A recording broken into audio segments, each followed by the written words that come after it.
pensa muito, mas muito nela. Ela é a maior representante da torcida do Inter neste país. Alô, Renata Fã, boa noite, muito obrigado pela presença aqui na Rádio Bandeirantes. Boa noite, Ribeiro Neto, muito obrigada pelas palavras, pelo convite. Já antecipo que eu tô nervosa, tô tensa, angustiada, muito mais do que pensando no Bolívar, eu penso nessa altitude, que é um castigo, que é terrível, é criminal, quase 4.000 metros. Então, realmente hoje o Inter vai ter que superar, vai ter que mostrar uma qualidade de paciência, vai ter que entender rapidamente a velocidade da bola, vai buscar uma adaptação muito rápida, porque se não fizer isso, terá problemas na Bolívia. Nós aqui não é que nos surpreendemos, é porque se foi treinado foi muito pouco. Até contra o Botafogo, se não me engano, né, Calvi? Chegou a ser utilizado esse esquema com 3 zagueiros, né? Sim. O Nico Hernandes entrando no final. Deu azar que o Nico Hernandes entrou na primeira bola, ele fez o gol. Pois é, mas não vamos lembrar disso. Te surpreendeu o esquema com 3 zagueiros, linha de 5 para enfrentar o Bolívar, hein, Renata? Me surpreende o esquema, mas não a escolha do Kudê, porque é um jogo diferente. É um jogo atípico, em condições que não são normais. Se você enfrenta um adversário como o Bolívar em qualquer outro contexto, você pode fazer a mesma estratégia, utilizar o Maurício junto com o Wanderson, dar mais mobilidade para o meio, mas na verdade o Inter vai precisar reter a bola na altitude, não vai poder sair em velocidade porque vai ter problema com fôlego, com ar, então precisa segurar mais a bola, precisa cadenciar mais o jogo para tirar o ímpeto do adversário. Então eu imagino que tenha sido por isso que ele escolheu os 3 zagueiros. Acho que o Inter tem problemas de zagueiro, eu gostaria de mais um zagueiro no elenco, acho que ainda falta mais um zagueiro de qualidade, uma opção interessante para o Kudê, como faltava para o Mano Menezes, e agora a gente vê que ele utiliza esse zagueiro. Mas eu acho interessante, acho que o Inter está demonstrando, está dando claro sinal que não vai jogar para atacar o adversário, não vai fazer loucuras, vai se proteger jogando lá na Bolívia. Agora, Renata, eu sei que você, com a situação do Inter no Campeonato Brasileiro, o Chico Garcia e o Denilson abusam, né? Abusam, essa que é a grande verdade, né? E você tem que se virar, né? Jogo de cintura, né? Pois então, essa chavezinha que o Clube Inter dá, brasileiro é uma coisa, Libertadores é outra. O torcedor consegue fazer isso também, Renata? Não, o torcedor não distingue as duas coisas. Eu amo a Libertadores, é o meu torneio preferido como torcedora, pela longevidade da competição, pela intensidade, por você enfrentar adversários diferentes, por ter o fator surpresa.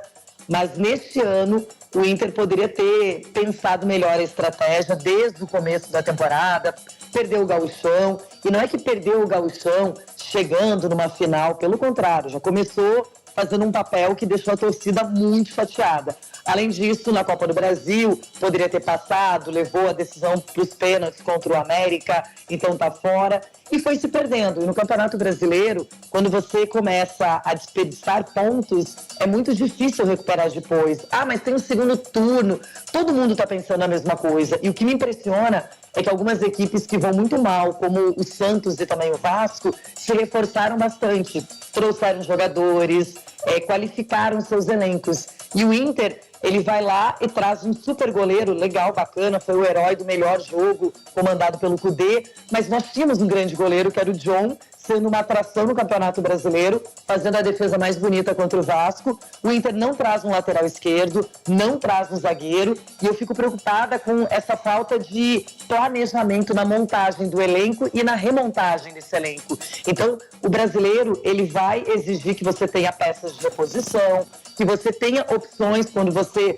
vai, por exemplo, jogar no Rio de Janeiro, abre o placar para cima do líder do campeonato, e aí volta para uma segunda etapa e toma 3 gols, e de maneira bizonha, de maneira desorganizada. Então, eu me preocupo, porque eu não vejo reação no Inter e não entendo. Todo mundo sabe que o jogo de hoje é uma partida duríssima de você vencer. Se o Inter voltar com um empate da Bolívia, todo mundo vai comemorar como vitória. E aí você põe um time com 8 jogadores reservas, para começar a partida contra o Fortaleza e fica completamente perdido no campeonato, muito próximo da zona do rebaixamento, com a mesma pontuação do Corinthians, que tem um jogo a menos, que é inclusive contra o Grêmio, e quando você vê que tem adversários reagindo e adversários que não perdem, como o Goiás, que vai ser adversário do Inter em poucas rodadas fora de casa, e que também está tentando batalhar uma vaga bem longe desse Z4. Então eu não consigo entender a direção do Inter, é uma direção que na minha opinião é muito fraca, de longa data, não só pela falta de títulos, mas pela falta de planejamento. É uma pena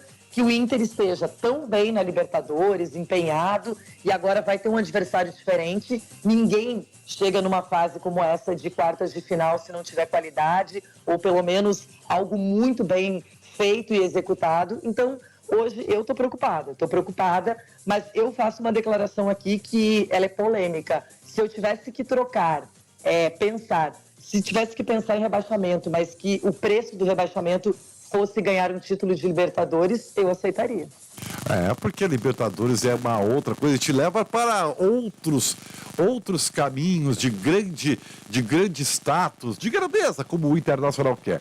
Para encerrar, te agradecendo, eu sei que tu tem seus compromissos, Renata. O que é aceitar? Você falou no empate aí, né? Até que ponto é voltar vivo, na tua opinião? Voltar vivo tem algumas possibilidades. Vamos combinar aqui alguns cenários. O primeiro seria a vitória, logicamente, seria heróico. Aí sim o Kudê ganharia mais ainda sobrevida no Inter, moral, confiança da torcida. Mas como ninguém venceu ainda o Bolívar nessa edição de Libertadores, não adianta ficar pensando em passado, mas nessa edição ninguém venceu, parece ser um cenário menos provável por causa da altitude. Se você empata o jogo, a definição é total para o Beira-Rio, e a gente viu que na última partida contra o River, que é um gigante, que é um time muito bem montado, que estava em alta, ganhando o campeonato argentino, o Inter tem tudo para decidir em casa, para fazer um grande jogo, para ter todas as peças possíveis para que ele siga na Libertadores. Agora, se por um acaso pesar a falta de fôlego, a questão física, a própria altitude mesmo, o efeito direto que ela causa em cada atleta e no coletivo, obviamente. Se tiver que, de repente, acontecer algum resultado ruim e, porventura, que isso possa passar com o Inter, que seja um resultado pequeno, uma diferença, por exemplo, 3-1, o Atlético Paranaense conseguiu fazer 2-0 lá em Curitiba, levou para os pênaltis e perdeu nos pênaltis. Então, eu acho que o Inter... Hoje, muita gente está acreditando, não, calma, em Porto Alegre resolve tudo. Não resolve tudo se hoje sofrer um baque muito grande. Mas aí eu acho que passa muito pela consciência dos jogadores. É difícil prever o comportamento físico de todos. Eu não acho que isso é uma coisa simples, não é uma equação que, jogou mal, jogou bem. Tem que entender que a parte física é a mais importante quando você vai para 3.600 metros de altitude. Então, na minha opinião, hoje, o Inter tem alguns cenários, sim, para voltar vivo para Porto Alegre, mas eu gostaria pelo menos que hoje os atletas mostrassem muita garra, raça, inteligência, porque nem dá para pedir qualidade na altitude, mas pelo menos que eles consigam levar esse espírito de Libertadores ao pé da letra, que eles possam imprimir isso em campo e que o Inter volte para Porto Alegre com chances reais de classificação e que o Kudê também possa começar a montar essa equação para juntar Libertadores e Campeonato Brasileiro, para poder fazer com que o Inter tenha uma reação, porque o próximo jogo é contra o Flamengo no Rio de Janeiro, e eu acho complicadíssimo quando você pensa nisso. Aí tem o Goiás fora, tem o São Paulo também pela frente, Atlético Paranaense, Atlético Mineiro e aí o clássico contra o Grêmio. Então, é uma sequência cruel, duríssima. O Mano Menezes perdeu praticamente todos os jogos quando ele teve essa sequência no primeiro turno. E eu quero ver como que o Kudê vai conseguir alinhar tudo isso. É a minha grande preocupação, até mais do que qualquer resultado ou qualquer passagem ou não para uma próxima fase de Libertadores. Renata, muitíssimo muito obrigado. Foste brilhante e agregou muita qualidade ao nosso Jogo Aberto aqui, né, da Rádio Bandeirantes, tá certo? Até amanhã no Jogo Aberto da Band TV. E olha, o Jogo Aberto está muito bem representado por você, pela equipe toda, e eu tenho muito carinho em levar essa marca, esse nome, e não só na rádio, mas na TV. Eu sei que a gente tem hoje um time muito maior do que a nossa base em São Paulo, que todas as pessoas que trabalham nas nossas afiliadas, agregam, colaboram, fazem a diferença, trazem o regionalismo, que é algo importante, dignificam o futebol, o esporte. Então eu tenho muito orgulho de fazer parte desse time, de vocês, o nosso, porque na verdade é um time só. Então, muito obrigada pelo carinho, pela lembrança. Eu estou muito tensa, eu estou muito nervosa.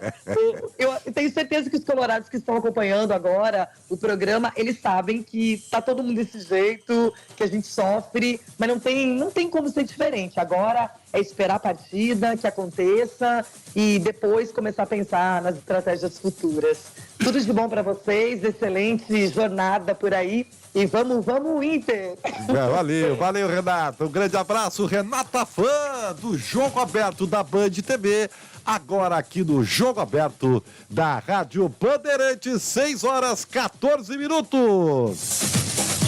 Precisando de soluções de energia para o seu negócio ou na sua casa, na BT você encontra materiais elétricos de confiança para uso industrial e residencial. As melhores opções para DPS, DR, interruptores e tomadas, 4 de distribuição, plugs e tomadas industriais. Em Porto Alegre, na São Pedro 934, na Eduardo Prado 1941, em Santa Catarina, em Itajaí, na rua Egolminer 71. O fone 3018-3800, abtelétrica.com.br. Ô Lucas Dias, tá me ouvindo aí, Lucas? Tô te ouvindo, Ribeirinho. Tu tá bem?